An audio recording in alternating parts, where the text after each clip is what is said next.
welcome to the Crown Lane podcast, Crown Lane on the Record.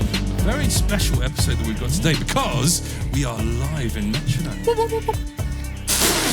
was that? You would think someone would be excited. For the context of anybody who's just listening rather than watching it, can you prove that this is a live show? There we go. Sorry, I added all of that applause in Chris, later. do you want to do your Star Wars impression? Very good. Nice. So we've got a tale of two halves, basically. So the first half, we're going to be talking to John, who's with us today. Hello, John. How are you? Hello, Lawrence. I'm doing very well. Thank you very much. Very good. That's that done. And Chris, how are you? Really great. Yeah, thank you. Wonderful. For context as well, Kayam we've got in the corner. Hello, Kayam. Kayam's doing all our vision mixing. Round of applause for Kayam. Also, always a round of applause for the Metronome bar staff who are looking after us this evening, giving us our lovely drinks. We've got Charlotte and Natalia. Thank you very much. And then in the second half of our podcast, we're going to be talking to our wonderful audience who've got some, hopefully, nice questions that they're going to be asking us. So, to kick us off, I'm going to go to Chris and ask Chris. He's not going to like this. To fill us in. I have no idea what you're going to tell us about this, but you mentioned that you might want to speak a little bit about plugins that we're using at the moment. So it would be nice for context for everybody if you don't know what plugins are. A very, very, very brief 30-second explain what it is and what we're doing with our plugins at the moment. Absolutely. Anyone doesn't know, plugins are essentially just bits of software that emulate hardware, can be anything to do with effects, adding a little bit extra to the sound that you're recording. Yeah, that's pretty much it. That's 30 seconds, right? That was very good, yeah. Right, and what's new in the world of Crown Lane Studio with our plugins? Well, new in the world, we've just invested in a couple of, these actually aren't to do with plugins, but it's to do with samples. Samples slightly different. It's to do with essentially stacking on drum recordings, which we've done for years and years over here. And just to give us a little bit more of an edge with just the way the world is moving forward, we've added a little bit extra in terms of how we record drums.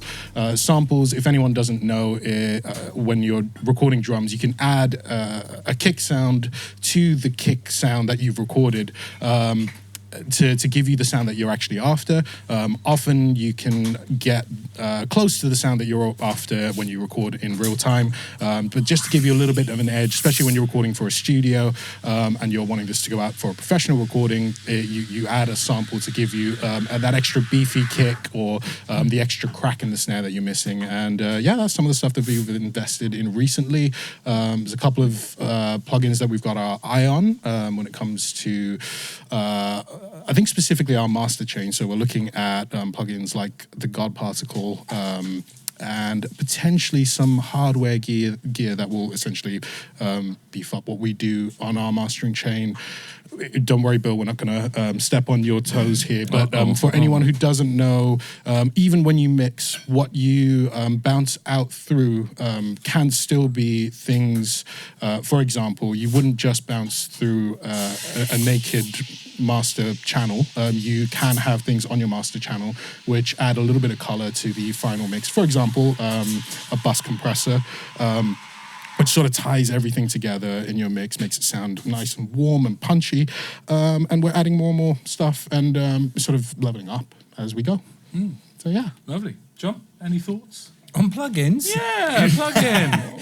Well, what I find hard, because I've been doing this for quite a long time, the plugins that I use are the ones that I've always used, and it's very hard to go... They were the ones made of wood, weren't they? Yeah, exactly. Yeah, nice. Yeah, they actually plug in. Yeah. The plugins that I use, I always go to the same ones, and I think anyone who's produced for a long time will always just think, oh, I love that delay sound from that kind of era, and I'm going to go to the same one again and again and again. And I find, because Chris is always on the button with what's new and what's out there, he is very good at finding, there's a quicker way of doing that, or AI has got this plugin that will do that much quicker, or it will assess the BPM of the track and lock in tighter. Yep. And so a lot of the things now are me having to unlearn what I've done that I think is the quickest way, because that was the quickest way, and going, okay, this is different, this is different. And I think when you started, you talked about plugins always emulating what used to be the physical massive hardware in a studio. Yep.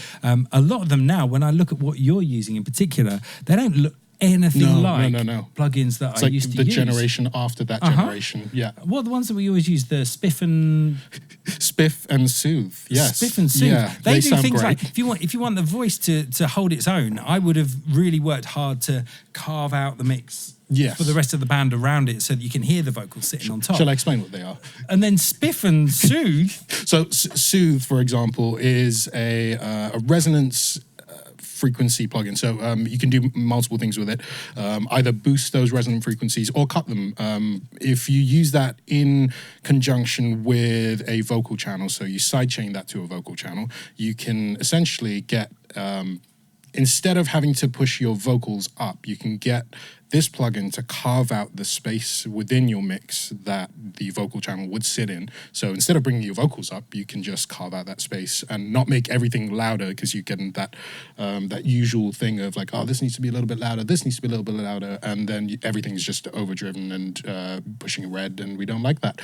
So this allows us to sort of work the other way, and Spiff is actually really great as a transient management system, essentially. So it can give you something that's really, really punchy. Again, if you're missing that initial crack of a snare, Spiff can give you an extra boost on the transient of the sound. Transient being the sort of the initial spike of your sound, but it can do the opposite, which we found out very recently on a project. This is so useful, and this is a really good example. When I was recording a piano recently, the pianist had physically played it too hard, so it was too harsh, and the person whose project it was just said, on this particular song, I want a more mellow piano.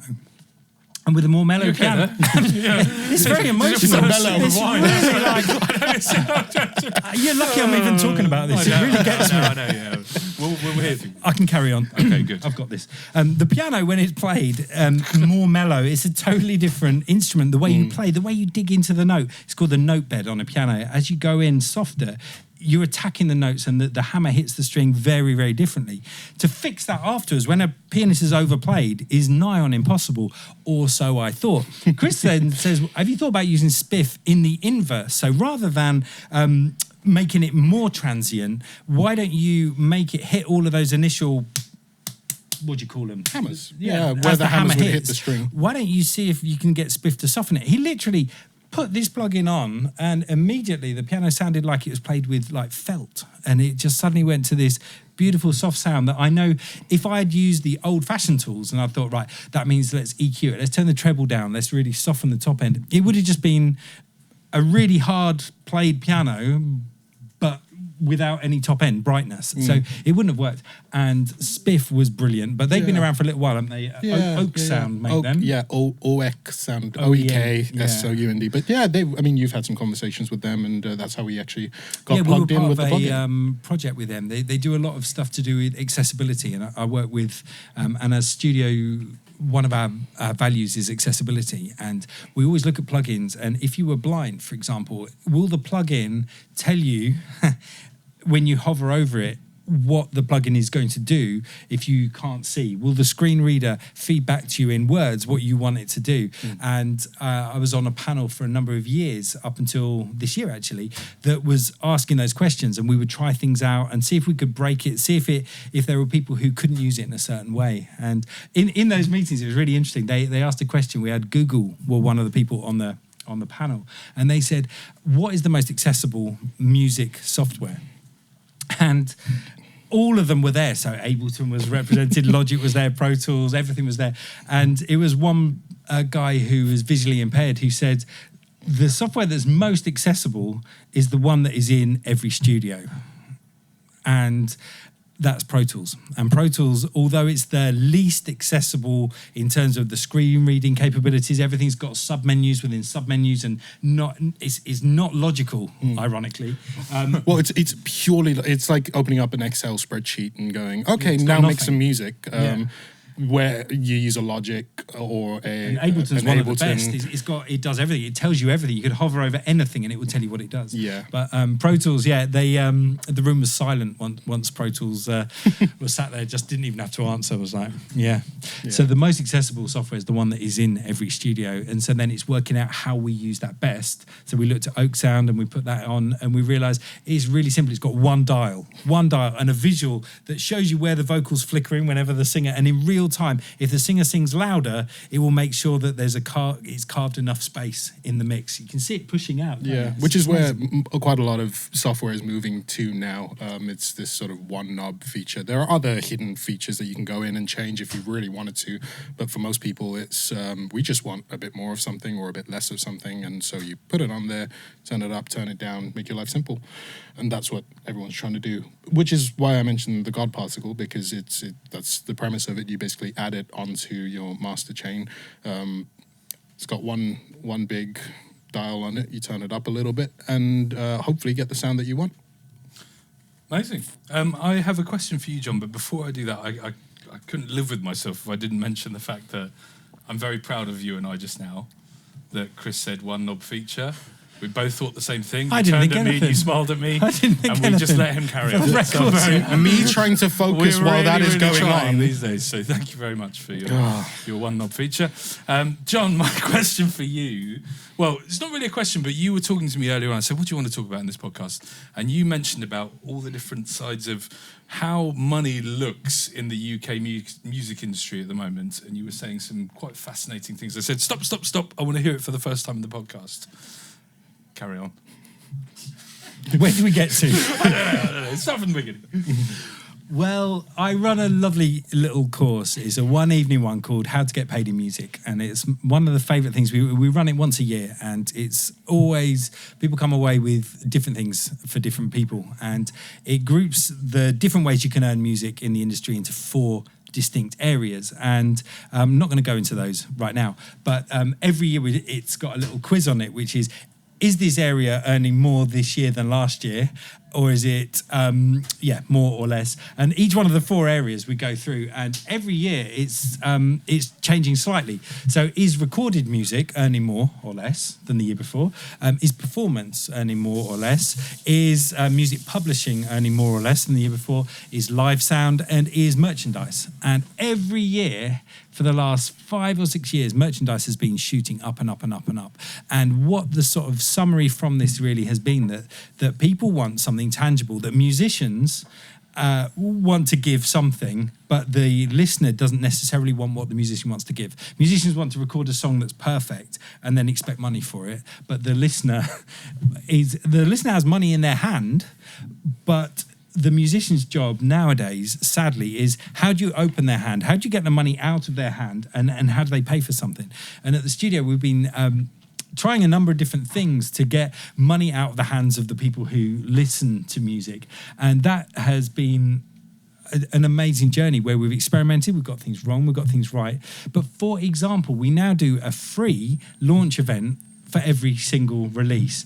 And people come to that and are so passionate about coming to see, and even if it's just their friends or the record label or the people who are closest to the artist, to come to something, they will, number one, they'll spend money at the bar, they'll buy merchandise, they'll buy the physical unit if they've got it on vinyl, because they are having a physical encounter with the music itself. They'll put it on Spotify, and Spotify this year is very proud of its hitting the £1 billion that it's given back to the music industry this year. Great. I can go into that in more detail if you were to ask me that question. But it's, No one asked. But it's how to open the hands of those that listen to the music, and because they want to give, they want to be a part of your journey. Yeah. They don't want to be part of the end result. They don't want to pay the 0.0. Well, they do the 0.003p per listen. They're happy to do that, but there's plenty more money in it for musicians to earn, and it's how do we find that? And that's a really exciting part that I've been exploring with the different people who have been on the course every year. Well, and live music is just such it's always been a huge thing, but something we've spoken about on the podcast before, which is just how the exponential growth of people wanting to go out and see live music, and there's so many reasons for why it's grown so much, and it works the same for theatre. We spoke to Chris Hatt about this before on the podcast, but it was at the end of COVID, and I hate mentioning COVID at all, but that need for people to go out. It's also recently been a bit of an FU to AI, where a lot of society is saying, this scares me. AI scares me. What I want is real experiences. I want humanity. I want to go out and be civil with people. So there's this huge drive in everybody wanting to go out and be seeing live music, and that is such a big reason, or a big contributor to how musicians can actually make a fair amount of money through their music. Where, beforehand it was that you made all your music through recorded sound and selling your records, and you propped it up by doing a live tour. It's completely inverse now. You record an album, you're going to make nothing off of it, and a big part of it is to then prop up a live tour that then people can then spend quite a bit of money and come and see you. So sorry, I just absolutely derailed your... No, I love that. When you said AI, it's that's a whole other thing. And I'm going to do a little poll, and everyone in the room can be a part of this. And you have to guess what percentage of the music you listen to on Spotify, not you as an individual, but collectively, is AI generated. Okay, so have a think. We always have to preface this with, this was recorded in March 2026, because this will be out of date within 2 weeks. But yeah, totally. So the percentage of music, this is what I'd like, we'll do it in little brackets. Is it less than 1% of music that we listen to is AI? Is it less than 20%? Is it, between 1 and 20%? Is it 20 to 40%? Or is it 40 to 50%? So 0 to 2%. How are you doing this? This is a long walk. How are we getting there? 0 to 2%, 2 to 20%, 20 to 40, or 40 to 50. So we'll start with the bottom They one. don't have keypads. This We're is doing, how I'm assuming hands up. It's a hands up sort of situation. We're going analog. If you're listening to this, enjoy the next part. Yeah, Everyone's yeah. hands in the air. Well, we'll No, give put you- your hand up. We'll give you an audio description. Here we go. So 0 to 2%. Who thinks it's 0 to 2%? Nobody. Okay, 2 to 20%. Oh, okay. 2 to 20%. That's about how many? 2 to 20%. Half so far. So 20 to 40. Yeah, that's about the other half, or maybe That's more. about 45% of it. And then 40 to 50%. 1. Okay. Well, he should know, being in the biz. Listen to music. Listen to, and there is another stat that's going to come, so you're not going to feel too bad about your answer in a sec. Listen to music is less than 2%, which is quite a relief. But the next stat, and I won't do a quiz on it because no one enjoyed that. Well, I certainly didn't. No, do that again, John. Do it again. Go. Okay, I'll do another quiz. No, I shan't. Should I do another quiz? Yes. Go. What percentage of music uploaded is AI generated? Now that is interesting. It's between 20 and 40% of music, and it is increasing year on year on year. And this is the biggest factor with their number. $1 billion has been given, $1 billion has been given back to the music industry, because if that percentage is now at 40%, let's go worst case scenario, 40%, that is going to the hands of people that are not creating music in the way that we would understand music creation, which means that actually the amount of money going back into the music industry has gone down. So that is really the vital thing where we're looking at what's that, and that money is nearly all from, and this is really strange, is from people who, and this is called the less discerning listener, and the audience market is relax and chill, working background music, fireside Fireplace, fireplace things, All of the chill ambient and stuff. ambient stuff. Yeah. And it's where they say they can get away with at least 50 to 60% of it being AI generated, because as long as the first few are genuine, and then you put a few AI, and then you put another genuine, and then a few more AI, people will just go, I'm working, I don't care. Money's coming in. People are listening to the full track legitimately, so it can't be clamped down upon. People are actually, in inverted commas, enduring the music. They are getting through it. The money is going to these bots, and the money is increasingly going to those places. So it's a very interesting thing that actually the percentage last year of money that went to musicians on Spotify was the first year where it went down. But the statistic is interesting in that they are being very proud that there are now 100,000 people who are earning a substantial amount from Spotify. And I had a look to find out what it is. It is $7,256 approximately in that 100,000. So there's 100,000 people who are earning well below minimum wage, and that is the statistic that they're proud of. The other bit is even smaller percentage who are earning the top end, which is the music charts that we know. And that's the music industry we know. There was earlier this year, Chris, you showed me something which was Velvet, what were they called? The Velvet Sundown. The Velvet Sundown, which is Yes. a band. And Chris said, what do you think of this band? Yeah. You'll like it, in fact. I think he suggested it, didn't he? Yeah, and I would listen to it. Have any of you guys heard Velvet Sundown? Yeah, you know they're so they're a fully AI generated every last bit. down to the images of the band, The whole thing, album and the covers. synopsis when you go into the artist, it's all a of fake it. story about all the band Yeah. members. And I listened to it, I was like, well, I know this. Because all it's doing is just scraping the Eagles and the Doobie Brothers and all this music, so it makes you think that you've known it. Yeah. But it was hitting the headlines because they were soaring through, and they were the most listened to band for a couple of days on Spotify. And then everyone really started to panic. The AI music is then now taking over. People really, really want it. And then a week later, there was a deep dive into it, and 80% of the listens for this band were AI Also listening to generated. it. Yeah, absolutely. So the machine is just eating itself Yeah. over and over and over. Yeah, But yeah. also, lots of money was made through it. Which, by the way, people who See, I set it up, by the way. the people who do that, it's a crime. So when people play their music, generate bots to then listen back to their music, Yeah. they get called out, they get put in prison for doing that themselves. Yeah.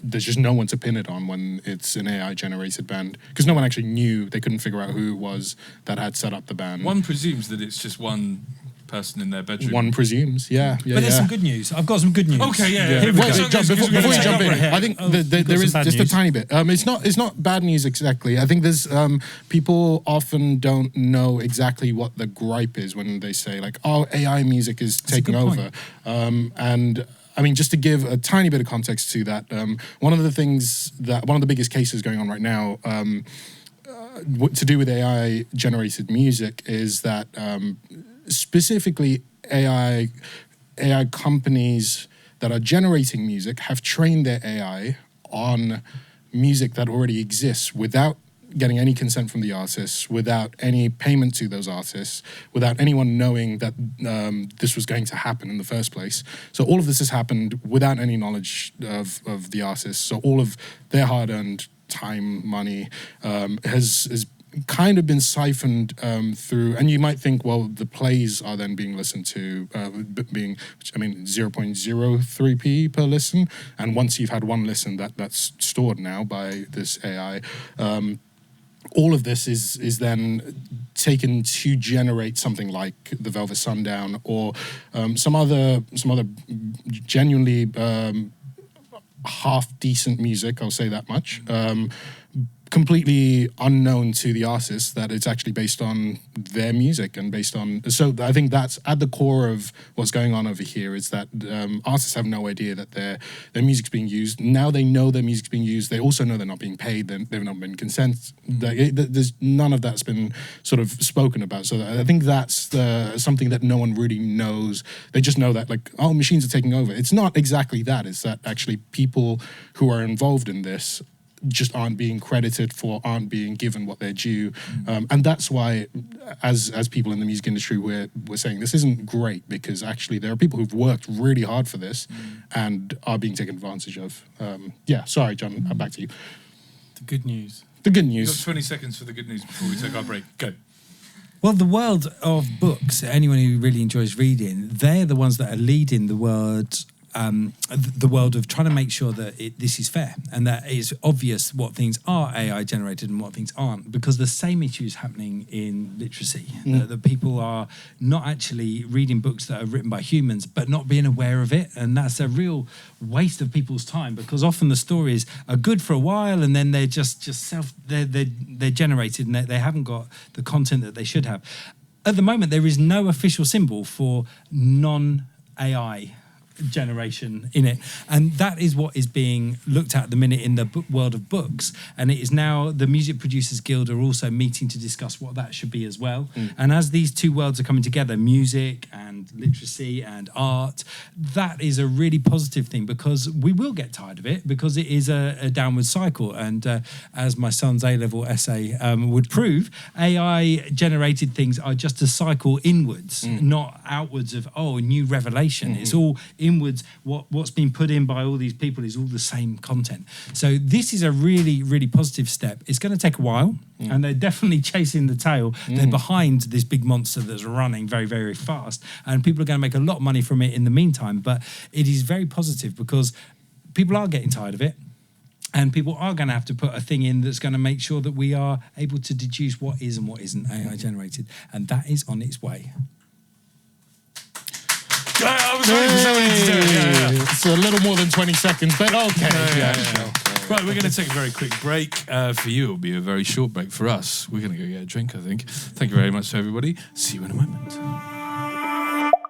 Whether you're looking for online sound technology courses, premium live studio recordings, podcasts, rehearsing, group and individual workshops, or support with a music project, Crown Lane Studio is the home for you. With fully equipped rooms and an on-site coffee shop and wine bar only 2 minutes from Morden Tube Station, you'll know you found the home for your next project. Crown Lane. Sound better.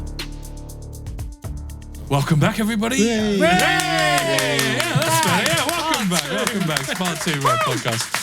I hope that you got yourselves a drink during the sponsor You break did. as well. I got apple juice. But Big we cover. are moving on rapidly to the second half of our podcast now, where we are opening up the floor. Gosh, calm down, everybody. We're opening up the floor to our Q&A section for our audience, and this is where anybody can ask a question about anything to do with the music industry. Really. And there's a mic right there, just Lift over it there, out and ask. that you have to lean up. No, you pick it up and you can ask your question into yeah. it. So Or if Bill's feeling kind, he'll walk the mic around, but he's not feeling kind. yeah, he retired from the studio, isn't he? Yes. So without further ado, I'd like to open the floor up to anybody who's got any form of question. We're diving straight in. We're We going should do for this it. with the online audience as well, because anyone who's listening to this is obviously unable to contribute. Like But we a should couple of weeks definitely do later, it. yeah. Yeah. We should definitely do Does this anyone at online home as have well. any questions? Yeah, we should. No, they don't. Okay, Well, great. you give them some space. Oh, we have what's your name and where are you from? Into the We need to mic. make Into way over mic. to the microphone. It's there. Yeah, walk across the camera. It's fine. It's fine. Yikes. Lift it out. Yikes. Okay. There you So go. good. What's your name, sorry? Hello, my name's Charlotte. Oh yes, Charlotte. Hi. How do you guys know when a track is finished and when to stop making adjustments and tweaks? It's a very good question. Chris? That's the one question we hate answering. Okay, John? No, I'll go. The answer is it's never finished, and when the money runs out, and It's kinda true, yeah. it's you can basically go exponentially longer on something that you want to get perfect. There are things in your head that you need to basically be happy with, as in I've ticked off that it tells the story well. I've ticked off that there aren't any errors beyond this point, because you can spend forever getting everything ticked off. But I mean, the usual process, if you're looking from the process point of view, you'd go through your recording, then you do your editing, then you do your mixing, mastering, and at the mastering stage, it's ready to put out. When the recording engineer says it's okay to move on is one thing, then editing engineer and mixing engineer could say something else, and so on and so on. Today, I was working with someone who had done all of their recording, done all of their editing and mixing, and we were just making some final edits on the mix, and he would he wanted to add some more vocals on, which isn't uncommon. It happens all the time, and then it means that you sort of go through that same process for those little bits.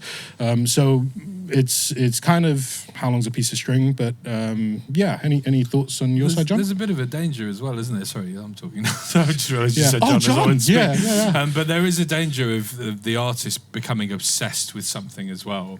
Where my advice always to people is get your peers to often have a chat with you and have a listen to it and really listen to them, because you get so caught up in what you're doing, and it's like creating a piece of art. So I can't do that. I'm a rubbish artist, but.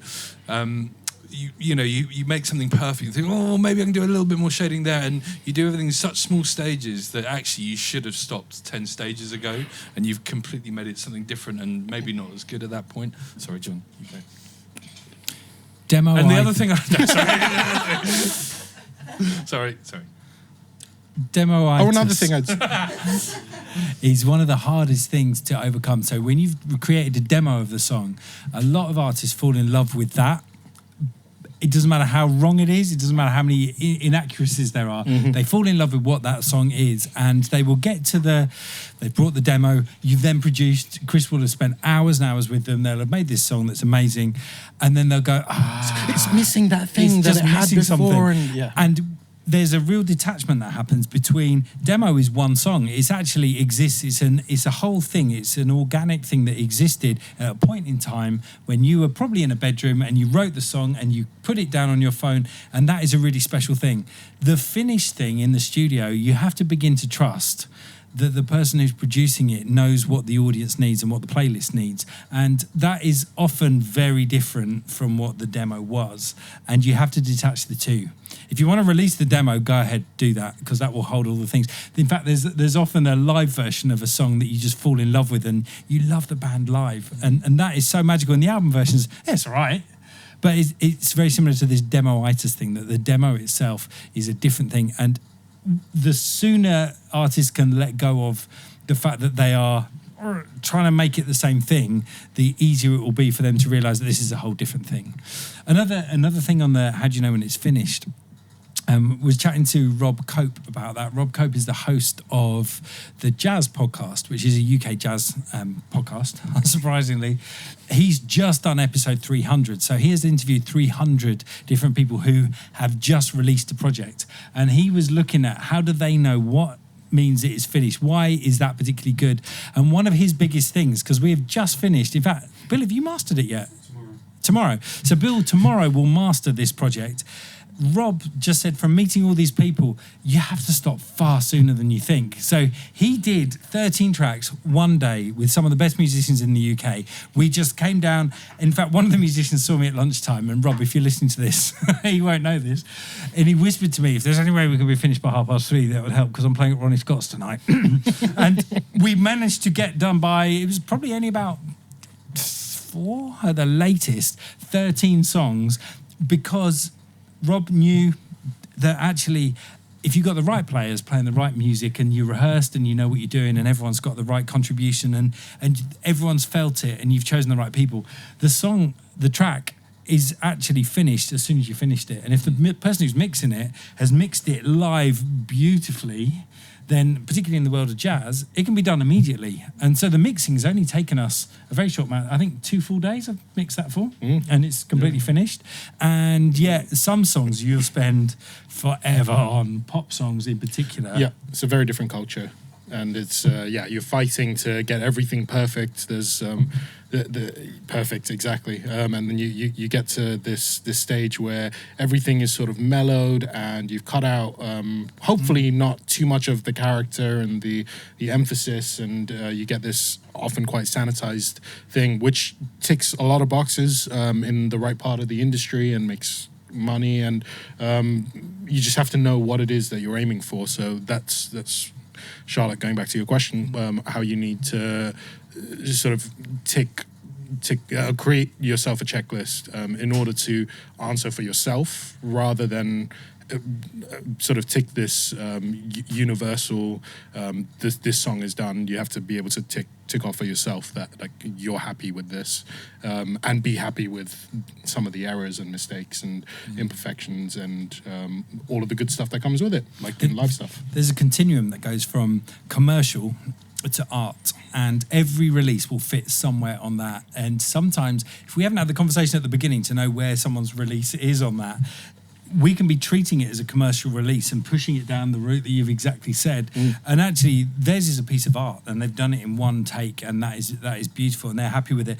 And sometimes we're then shoehorning it into what the playlist algorithm is looking for, and the playlist wants it to sound, like you say, this perfect, smooth, finished thing, but actually that isn't what the artist wants. And if you know from the beginning where on that continuum, so we often ask people, particularly when they're doing big projects, where is it? And they will often say 50. They're in the middle. They want our input, but they also want their input. Yeah. And that, without knowing that, you don't know when to finish either. Yeah. And they eventually fall somewhere on that scale.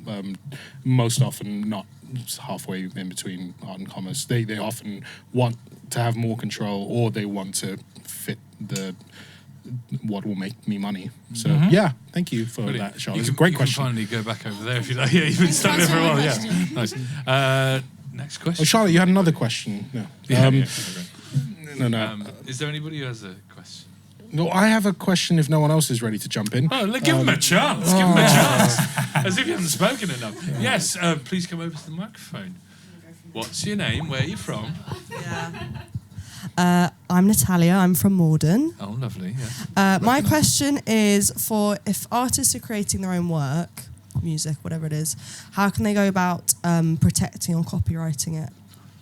I'm going to go straight over to John, because John runs a course on that with most of our artists who are new artists. So one of the things that we do at the studio is we try and be there for an entire journey of an artist's journey here. So everything from pre-production all the way to what is it that you want to create. Sometimes you help them make the music. Sometimes people know exactly what they want to do, but all the way up to how do we even get it online? How do we protect ourselves? How do we get money, making sure it's going into our bank account if it goes viral on Spotify all of a sudden, all the way down to the launch party. But John, as you do that with most of our clients, hand over to you.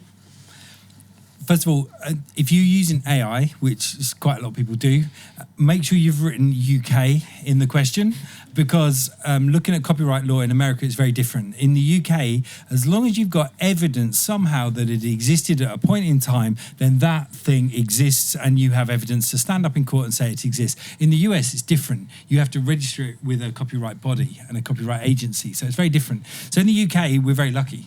As long as you've got evidence, and one way now that's probably the best and pretty foolproof is to get your song, doesn't matter how shoddy it is, get a version of it onto YouTube, private link it, so you can change it to, rather than being public, you put it on private. It's private, isn't it? Private, yeah. Private. There's three options. There's unlisted, which means it exists, but you can share the link, but put it on private, so it doesn't exist anywhere apart from your link on your account. And then if you needed to stand up in court and say, I'm sorry, but actually, Mr. Bieber, I wrote that, you could then reveal in court the date, time, and it's time-stamped and you can't fake it on YouTube. So that's a really useful thing. How did that used to be done, John? You tell me how you used to achieve the same thing. There's a myth, and because the myth existed for so long and was so robust, it then became the thing that people actually did, which was you write the lyrics and the chords on a piece of paper and you post it to yourself, and then when it comes back you made sure you got a stamp across the seal, and then you've got a stamp on the front that is evidence of when it was, but the bit that people forgot was that you have to then put that into a bank safe, and you have to keep it in that bank safe until the point at which you go to court to prove that was it. But you don't need to do that anymore. You're much safer. But there are a few things you can't copyright. Does anyone know which bits of songs you can't copyright? We're getting percentage. Yeah. Chord sequences, yeah. So you can't actually copyright that. And then it becomes very difficult to work out, where does a chord sequence become the actual structure, the fundamental part of the song that makes it the song? Like Paul Simon's da, dun, dun. I obviously can't sing chords. Da, dun, dun, dun, da, dun, dun, dun. Thank you for making it a two-note chord. An interval there. That is a chord. Nearly. that is impossible to stand up in court and own that as yours unless you then start to go, okay, well, there's a specific rhythm with it. And then you need to have evidence of the rhythm. So even if you'd written, You Can Call Me Al, and your name was Paul Simon, and you'd written it, and you'd got the chords written above the words, that still wouldn't be enough evidence. You'd need the recording of it to show this is the order and the progression of the chords, the rhythm that you played them in, to make sure that you had enough evidence that was the piece. So there's a lot of grey area in that, and even if you have a lot of robust, because it's a lot of creative world stuff, it ends up being a lot of who can fight the longest in court, and so yeah, you're best off getting stuff sent to yourself, get proof that this is actually your idea as quickly as possible. On our course, we actually end with a slide, and I've got it here. Let me just pull it up. I thought you were ordering some food for yourself. Chinese. Here we are. Gosh, there are a lot of slides on this presentation. I'm going to just get to the end of it. Try to give you some There's time. a brilliant, it's called musiccopyrightexplained.com, and on that website, I'm just double checking it's that. Yeah, I remembered it. Musiccopyrightexplained.com is a very useful resource. We'll put these links. Can we put links underneath? We can put links, yeah. So With that model. musiccopyrightexplained.com has everything on it. There's another brilliant one called the getpaidguide.co.uk, and when you put the details of your song into that, it shows you how to do it correctly. And then there's another one, how to get credited and paid for your music, which is really useful. Like, for example, if you've had even the youth music concert that happened last week at the Albert Hall that I know one of our audience members was involved in, if you've had a piece of music performed somewhere, then you need to have it copyright registered. But once you've done that, and you can even do it retrospectively, you can then claim money back from the venue's copyright through the appropriate routes, and you can get paid for the performance of your music. But it has to be registered right. And that website is, bizarrely, it's called GoClip. GoClip.org. So those three, musiccopyrightexplained.com, getpaidguide.co.uk, and goclip.org are very useful places to go. So Did that answer your the- question? When's the single coming? Yeah. Why are you asking? yeah. Why are you asking? Any other questions from the floor? Yes. What's your name? Where are you from? I'm Ed from Carshalton. Ooh. Can I? There you go. You don't have to listen to him. You can No, just That's my fellow check out my Carshalton bag. mate. I guess my question is, so asking as a musician who's very keen on developing his music, but hasn't ever really stepped into a studio and worked with other people, what's your approach from day one, and like how do you develop alongside with the musician? Okay, I'm gonna. Thank you. Yes, thank you very much for your question. Great question. I'm gonna kind of do a bit of shameless promotion about our studio, only because of how proud I am of the building that we have. Not to name any others, but my experience when I was younger as well is I never really felt welcome as a new person in a studio. I often felt like I wasn't very welcome there. That's one of the things that we try our absolute hardest to do, is to try and get people through the door, make sure that you know that you're, what's our unofficial slogan, you're part of the gang. Once you're through the door, you're part of the gang. So my first bit of advice is to go somewhere, I don't know, somewhere like Morden where there's a studio, maybe this one right behind us, have a chat with us, come through the door. It's really, really important to feel like you're at home somewhere, because you can be the best musician in the world, but if you're in a place where you feel slightly uncomfortable, you're never going to be able to perform or in the way that you really want to be able to, or to the best of your potential. So first bit of advice is just find the right place. I'll give you a tour of the studio and the podcast stuff, if you like. Cha-ching. No, I didn't mean that. I'm gonna boost. I'm gonna add a little dollar. Yeah, sure. I don't know. What do you think, John? It's really important that you're somewhere where you can say, that's nearly what I wanted, but I need this. That's if you're an independent artist. If you're working with a label, it's very different. Everything's out of your hands, and you just need to know this is a commercial decision. Hands up, you do what you need to do. But if it's somewhere that you're self-funding, you need to know that by the end of it, every penny you've spent has been well spent and that you are really 100% happy with the end result. The process is one that I would say, go in with what you think the process is and let them suggest what they think the process is, and maybe meet somewhere in the middle. Or if they've suggested something different to what you thought, like for example, we've sometimes offered things like, I think it'd be better with your project to do just a live studio version. It'll work out cheaper. The way you play, for a lot of musicians, they play best live. And so if you're always on the road and you're always playing live, to go to a studio that will allow you to do a live version, a live studio version, maybe filmed, you'll probably find you'll make more revenue from it, if only to send to places and say, look, this is actually what we sound like, and you can see and you can watch it, and you know that the end result sounds amazing, and you can see with your eyes, this is the performance. We believe in that so much that we do for free once a year a Crown Lane Live, where we have artists that sometimes it's because for financial reasons they can't afford it. Other reasons we just want to have the musicians in. Yeah. In fact, this year we had 3 musicians on one night who had never met. We just wanted to see what would happen if we put them in a studio, filmed them and recorded them. And it was, all 3 had toured with big names, but we thought, let's put them all together into one room and make magic happen, and it did. And that was amazing. But that wouldn't have happened if we'd said, right, can you come in, lay this track down and try and do this and do it the traditional way. So if a studio can offer something that maybe you thought, oh gosh, that had never come to mind, that's really good. We've also done gigs in here. We did a gospel event a few months back in here, where it just wouldn't have worked in a studio because it was just guitar and 3 singers. We could have recorded it and people would have listened to it, and it's good. It's very good, very talented. But the magic was their interaction. And so in the end, we set up. It took a while, didn't it? And there was this irony of having a studio within arm's reach and not recording in a studio.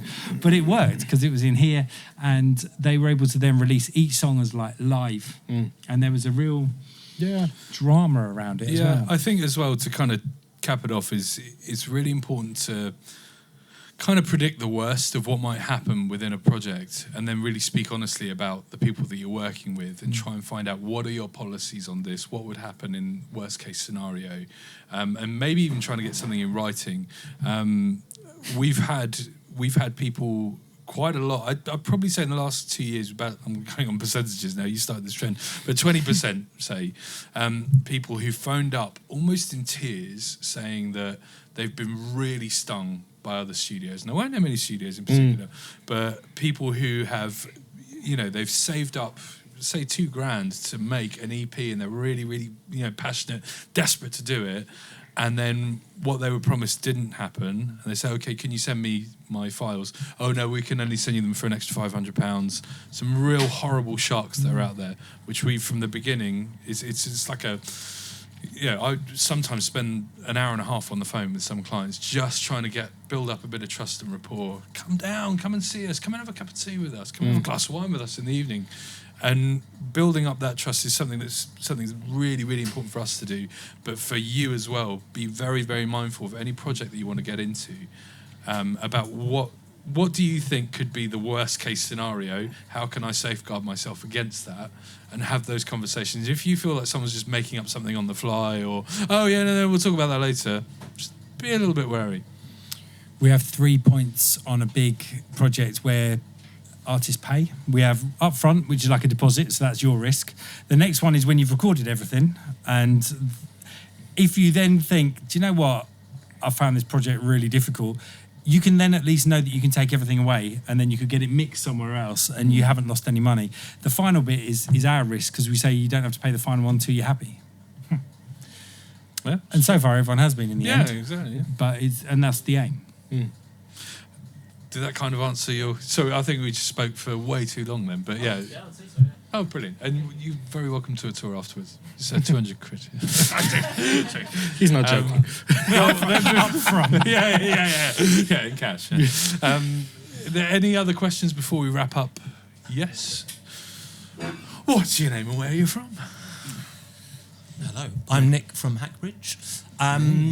Is there, when you're doing mixing, is there a word or descriptive word that comes up most often from clients when they ask for a specific thing? So is it something like, we want it louder, do you want it thicker, we want it more detailed? What's the current sort of trendy word that comes up most often in That's a really mixing? good one. Oh, it's got to be Chris, surely. Do they ever make up? I want it more cottony. I think so we've been getting a lot more pop artists and people who've been recording vocals over here, which is some of my favorite work. There's a fight to make vocals as present as possible. So it's often words like crisp and clear, or like words that are thrown out are like air, and there are plugins now that are coming out that are named after that because they know that people are after that thing in particular. So there's again this fight for, and you look at any sort of YouTube tutorial on how to mix vocals, and it's there's this sort of boost on all of the higher frequencies, and that's like before you've heard anything, you just sort of boost everything. I think a lot of that is to do with the fact that we can hear most of what we listen to in quite high definition, and so if we can do that, then we're sort of getting everything to fight with each other, because you want your guitars really clear and you want your bass really clear, and every musician is like, you hopefully have invested in amazing musicians to do that, or an amazing producer to put all those parts together. So presence is a word that sort of pops up quite a lot. Clarity. Those are the words that come straight to mind. Any thoughts from your side? Punchy as well. Anything from your side, John? Yeah, I think the best thing is to have a reference mix that is the one that is what you like and what you mean by the word, because the English language cannot work with music. They're two different languages, and they will always, one will fall short or the other one will fall short. So it's really important that you've got a sort of a very clear indication of what you mean by that. So the word warm to me will mean something different. I know when Bill does masters, he often uses the word crisp and explaining things like that. Warmth can mean something very different. So I like warmth in terms of using a tape. When you record on tape, it feels warmer. And so we can often saturate using tape. That can actually make it sound quite blurred. The mix can sound quite blurred and lacking focus, i.e. not as crisp. And someone who says, I want it warm and crisp, you can end up contradicting yourself unless you know exactly what they mean by that. In our, and this is a shameless plug, in our mixing course, we've got a double page in the middle What's of the mixing course called? Oh, it's called Sculpt. Oh, nice. In our online mixing course, there's a double page vocabulary chart which describes every single word that people use to describe mixes, which if you're mixing at home is really important that you do understand at least what people mean by some of these terms, generally speaking. But there's a double page spread in the course that you can download. Yeah. There's a big Satisfying. cultural. Yeah. There's a big cultural divide in that as well. So there's what John would expect from a Rob Cope who's been doing this for years and is in the jazz circuit and is doing this at the top of his game, is a very different thing to someone who's coming in wanting to record vocals off a YouTube track that they've downloaded, and who obviously we hold just as valuably, and who we've had some really great examples of people who've never had the experience of working in a studio, incredibly talented, but their vocabulary is so different to someone who would maybe come from a more classical or jazz orientation. So we do our best from our side to help translate that, essentially, because there's a big divide. I know Bill's found it when he's mastering sometimes. They'll say what they want in words, and then they'll give a demo track of what they think they want, and the words are different to the song, is different to the example track. Is different to what's in Bill's head. So you've got 4 different variables there that you've got to try and work out, what do they mean by these? So words are great, but it's tough. Bill. Can I just add to that? I'm Bill. And what's your name and where are you from? I'm Bill. Just to add to that, usually with the masters, they go off and everybody's perfectly happy with them. But occasionally we've had people come back and say, well, I wanted it to be much more sort of trebly and more crisp and not so warm and blah, blah, blah. And so I say, okay, I'll do you one. I'll do you a couple of different ones, and you can let me know which one you preferred. And I think 100% of the time they'd come back and they wanted the original one. Yeah. So sometimes people just don't know what they want. But it's reassuring to me that I got it right the first time. So, you know. One thing that Bill does is he's always looking at what the latest requirements are as well, because the levels that things are submitted at changes all the time, and then the requirements on playlists. Because one of the things, if you're producing a song and you don't know what playlist it's aimed at, it can sound great on its own and you can be really happy with it, but Bill will know where you've said you want it to end up, and so he may have softened it slightly at the top so that it, when it's on that playlist, if it was bright, when people get to that song, it will snap them out of their whatever it was, and they will then skip it, and that will then mean that you don't get the money for it, and your song will be kicked off the playlist. Yeah. So it's because there's a it's fashion important to listen there's- to the person who's mastering as well. Yeah, there's a fashion to these things, and like there's what music sounds like this year that has been released this year will change. Might feel like not very much, but to a mastering engineer like Bill, in 2-3 years' time, songs are incredibly different, and his job on the other side of this is incredibly different, and he's looking at new software and new techniques in order And it's to account changed for that. with the technical side of it. So when we were recording on vinyl, just vinyl, there was certain limits to how loud you could have a record because the needle will actually jump, particularly when it got to the middle. If there was too much bass or anything, it would jump out the track. So you had to limit it to a certain extent to a volume and also the EQ, the equalization, the So that was bass often to tracks treble. 5 and 6, and then side 2 tracks 5 and 6 again, which would be like tracks 11 and 12. Yeah. So there was that sort of restriction. But then when it eventually went to CD, there was a thing that was called the loudness wars, because everybody, you could record as loud as you like on a CD to a certain extent. And so everybody wanted their CD to be louder than everybody else's. It got to a stage where in the end, by using the various means to get that loudness, it actually started to compress everything, so you weren't getting as dynamic a sound. It was a bit squashed, basically. These days, there's ways around that. But with Spotify and all the other streamers, they've got their limits as well. And whatever the volume you give them, they'll reduce it to whatever they need or whatever they want, so that when you're listening to Spotify, a track doesn't jump out, as much louder or much quieter. So you can see the sense of that. But I was very interested we had a client, we were talking earlier about a client that was able to, they were doing an album, this is John Kelly, and he sent one of his tracks to be mastered at Abbey Road, which you may have heard of, and then he couldn't afford to have the rest done at Abbey Road, so he asked me to do them here. And he said, can you match the master? And what I was very interested to find out is when it came back, it was so much louder than Spotify would have allowed. In technical terms, Spotify does a minus 14... LUFS. Yeah, LUFS. LUFS. Loudest units, full scale? Full scale, yeah. But they'd done it to -9, which is that much louder. It's weird. The lower the number it is, the louder it is. So that made an impression on me. And so I did the rest of the album the same way they did it. And in fact, since then, I've done most of mine at that. Because although they do reduce the volume when it goes onto Spotify, it doesn't necessarily reduce the sort of dynamic feel of it. And, but then you often do a different master for if they're pressing to vinyl. If they want it on vinyl as yeah. well, then I can't do it to that level. I have to go back to the vinyl. Yeah. And of course, the popularity of vinyl these days, a lot of people are. And that's a very good way of making money.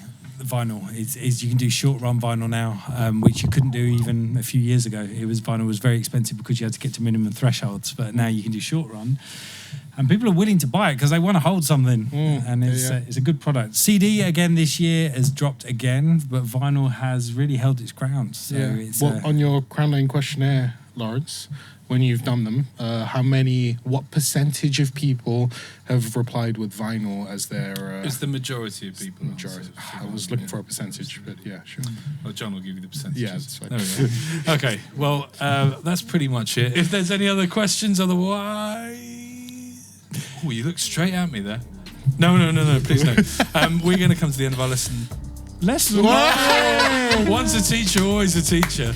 We're going to come to the end of our podcast. Thank you very much, everybody. A huge round of applause for Kayam for our vision mixing over in the corner. Thank you very much, Kayam. And to Charlotte and Talia behind the bar. And to my co-hosts over here, Chris and John. Yeah! We will see you on the next episode, but otherwise, thank you very much for tuning in. Thank you. Goodbye!